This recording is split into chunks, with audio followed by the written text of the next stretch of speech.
There is a room beneath my grandmother's kitchen that most people never knew existed. You had to lift a wooden hatch behind the stove, brush away the dust that always gathered in the grooves no matter how often it was swept, and lower yourself down a set of stairs so narrow your shoulders nearly touched both walls. The air changed the moment your feet left the last step. It was cool in July. It was cool in January. It smelled of earth and vinegar, and something older than both. The faint sweetness of fruit that had been put away when the trees were still heavy, months before, sealed in glass and waiting in the dark.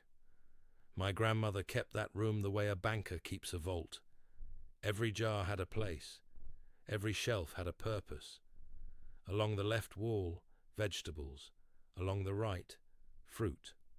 On the back shelf, the meats, the potted beef, the cured pork sealed in lard, the smoked sausage wrapped in cloth.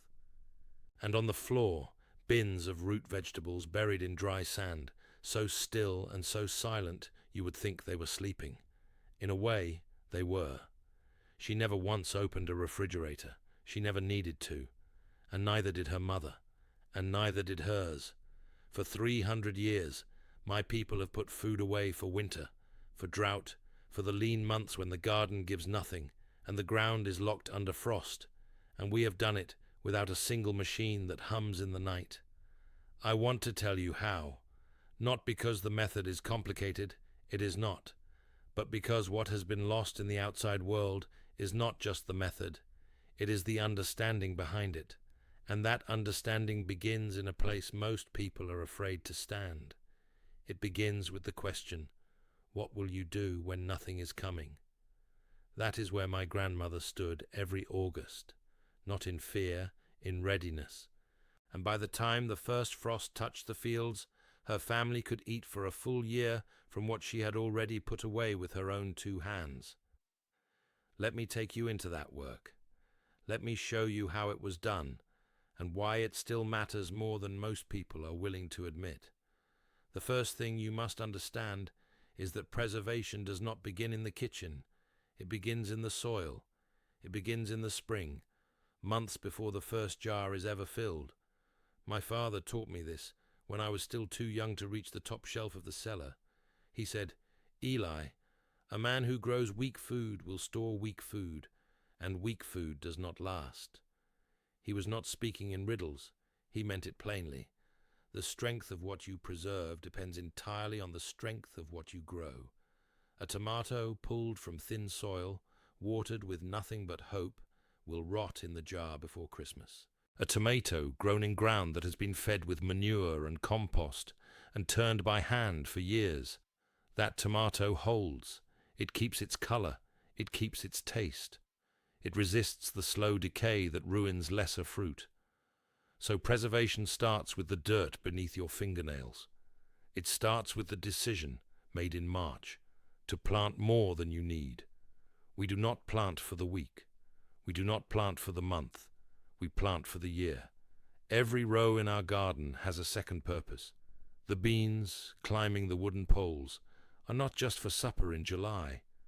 They are for the jars that will feed us in February. The cucumbers are not just for the table. They are for the brine. The cabbages are not just for slaw. They are for the kraut that will sit in a crock for 6 weeks, fermenting in its own salt, becoming something that lasts far longer than the head it came from.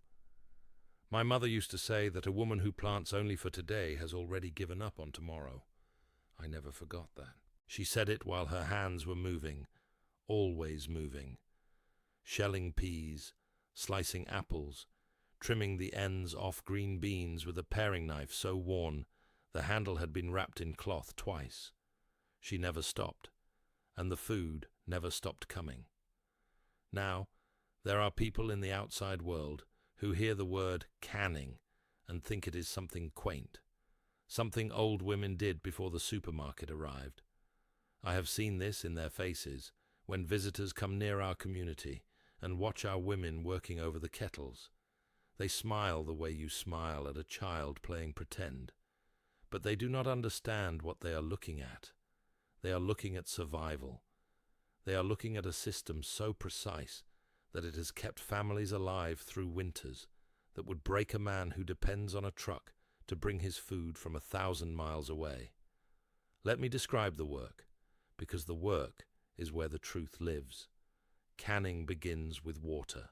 A large kettle, the biggest one you own, filled and set to boil over a wood fire, or on a cook stove fueled by gas from a small tank. The jars, glass, always glass, are washed and set in hot water to warm them so they do not crack when the food goes in. The lids are new each year. The rings can be reused, but the flat lids must seal fresh. This is not tradition for tradition's sake. This is chemistry. A used lid will not hold, and a jar that does not seal is a jar that will poison you. Come December. My grandmother could test a seal by pressing the center of the lid with one finger. If it flexed even slightly, she pulled the jar and used the food that week. She did not guess. She did not hope. She checked every single jar, because in our way of life, there is no room for carelessness when the thing you are storing is the only thing standing between your family and hunger. There are two methods of canning that we use, and you must understand the difference because your life may depend on it someday. The first is the water bath. This is for foods that carry their own acid: tomatoes, fruits, pickles, jams, anything with vinegar or sugar enough to keep the invisible things from growing. You lower the filled jars into boiling water. You process them for the time the recipe demands, and our recipes are not written in books. They are carried in the hands of women who learn from their mothers who learn from theirs, and when the time is done, you lift them out and set them on a folded cloth on the table. Within the hour, you hear the sound, a small, sharp pop, one by one. Each pop is a jar sealing. Each pop is a promise kept. I still hear that sound in my memory when I close my eyes. A kitchen full of steam, the windows fogged, my mother's apron damp from wrist to waist, and the jars on the table popping like slow, quiet heartbeats. That sound meant we would eat. That sound meant the work had held. The second method is the pressure canner. This is for the dangerous foods, the low-acid ones: green beans, corn, meat, broth. These foods, if sealed without enough heat, will grow something you cannot see and cannot taste and cannot smell, but it will kill you just the same. My grandfather told me about a family, 2 communities over, who lost a father and a son to a jar of green beans that had not been processed long enough. They ate them on a Tuesday evening. By Thursday, both were gone. He told me that story not to frighten me, but to make sure I understood. This work is not casual. It is not a hobby. It is a discipline, and discipline means doing it right whether anyone is watching or not. The pressure canner reaches a heat that boiling water alone cannot. It pushes past the threshold where those invisible things cannot survive. You watch the gauge. You watch the weight on top, the small metal piece that rocks and hisses when the pressure is right. You do not walk away. You do not leave the kitchen. You stand there because the food inside that canner is going to feed your children in the cold months, and you owe it to them to stand there.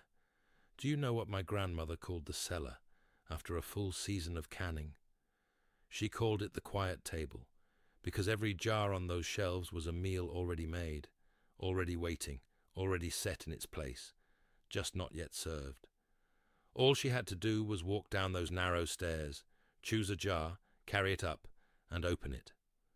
Supper in February could be corn from August, tomatoes from July, peaches from September. Time collapsed in that cellar. The seasons lived together on those shelves, side by side, sealed in glass. But canning is only one pillar. There are others, and each one carries its own lessons. Smoking.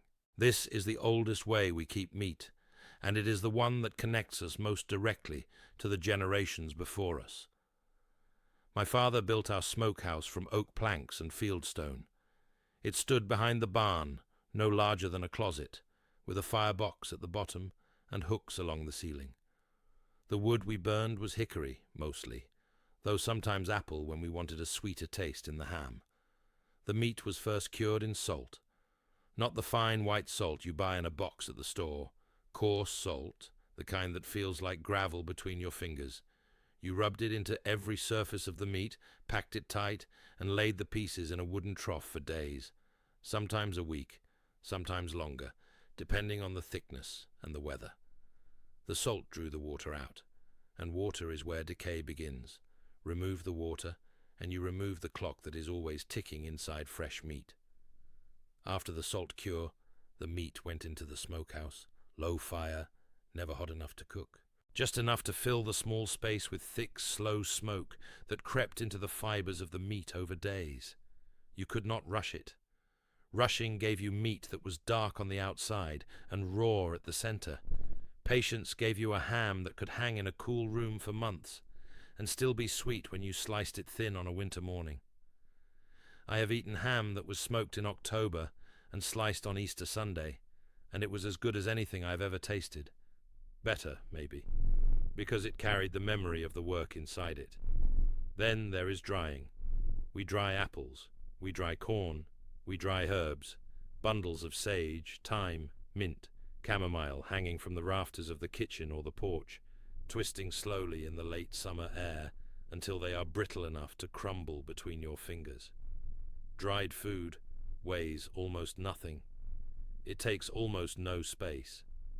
And when you soak it in water or drop it into a pot of broth on a cold night, it comes back to life as if it had been waiting for you. My mother dried corn on wooden trays set in the sun. She would cook the ears first, cut the kernels from the cob with a broad knife, spread them on the trays, and turn them every few hours until they were hard as pebbles. She stored them in cloth sacks in the cellar. In January, she would take a handful, soak them overnight, and cook them with butter and salt the next morning. We called it renewed corn, and it tasted so close to fresh that you could almost forget the snow outside the window. Fermentation is another pillar, and it is perhaps the one that the outside world has most recently begun to rediscover, though they treat it as a trend, and we have treated it as a necessity for longer than this country has existed. Sauerkraut. Pickles fermented in salt brine without vinegar.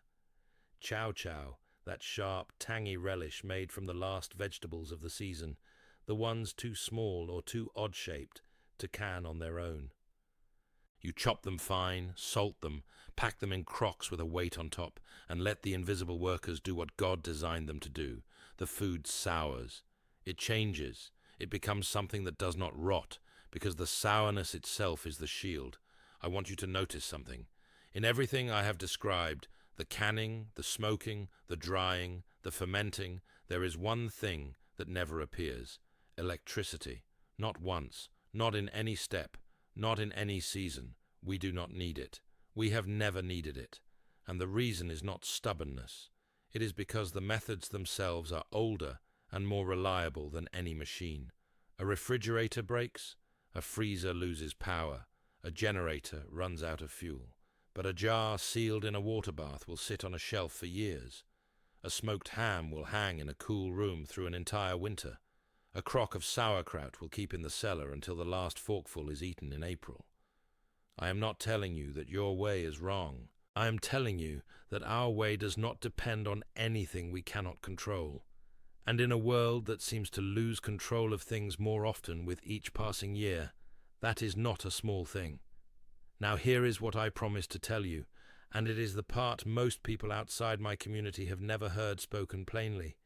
The true secret of how we preserve food for a year is not the salt. It is not the smoke. It is not the pressure canner or the glass jar or the cool cellar dug into the hillside.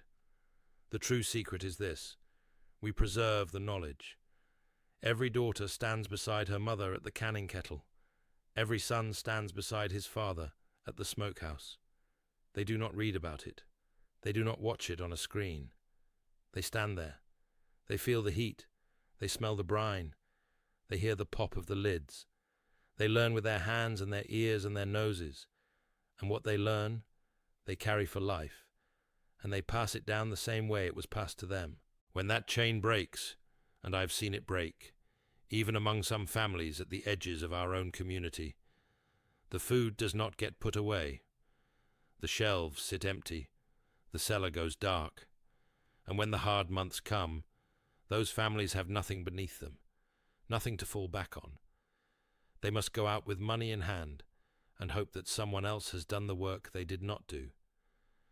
That is the warning I want to leave with you. Not about food, about knowledge. When you stop passing down what your grandparents knew, when you let a machine do what your hands once did, you do not just lose a skill. You lose the ability to feed yourself without permission. You become dependent on systems you did not build and cannot repair. And dependency is a quiet kind of poverty that does not show on the outside but hollows a family from within. I have watched it happen in the towns near us. Good people, kind people, but people who cannot put a single jar of tomatoes on a shelf because no one ever stood beside them and showed them how. And I do not say this with judgment. I say it with sorrow, because the knowledge was there. It was always there. Someone simply stopped handing it down. If you are listening to this and you have never canned a jar of fruit, never dried an herb, never cured a piece of meat with salt and smoke, I will tell you something plain. You can still learn. It is not too late. The methods have not changed, because they do not need to change. They were right 300 years ago, and they are right now. Find someone who knows, stand beside them, watch, ask, and then do it yourself, with your own hands, until your hands remember without being told. My grandmother went down into that cellar every evening during the winter months. She would stand at the bottom of those narrow stairs and look at the shelves the way a shepherd looks at his flock, counting, assessing, knowing exactly what was there and what was needed. She never wrote a list. She never needed to. She had built that room jar by jar, crock by crock, sack by sack, with her own labor across the long days of summer and fall. She knew every jar the way you know the rooms of your own house in the dark. On the last evening I spent in her home before she passed, she asked me to go down and bring up a jar of peaches. I was a grown man by then, with a family of my own, but I still went down those stairs the way I had as a boy, sideways, one shoulder leading, the cool air rising to meet me. I found the peaches on the second shelf, right where they always were. The glass was cold in my hands. The fruit inside glowed amber in the lantern light, suspended in syrup she had made from sugar and well water 5 months before. I brought them up. She opened the jar at the table. We ate them with spoons, in silence, the way you eat something that does not need words. That jar was summer, held in glass, given back in winter. That is what preservation is. Not a technique, not a tradition. A promise kept between the season of plenty and the season of need. And it requires nothing more than your hands, your attention, and the willingness to do the quiet work before the quiet work is needed.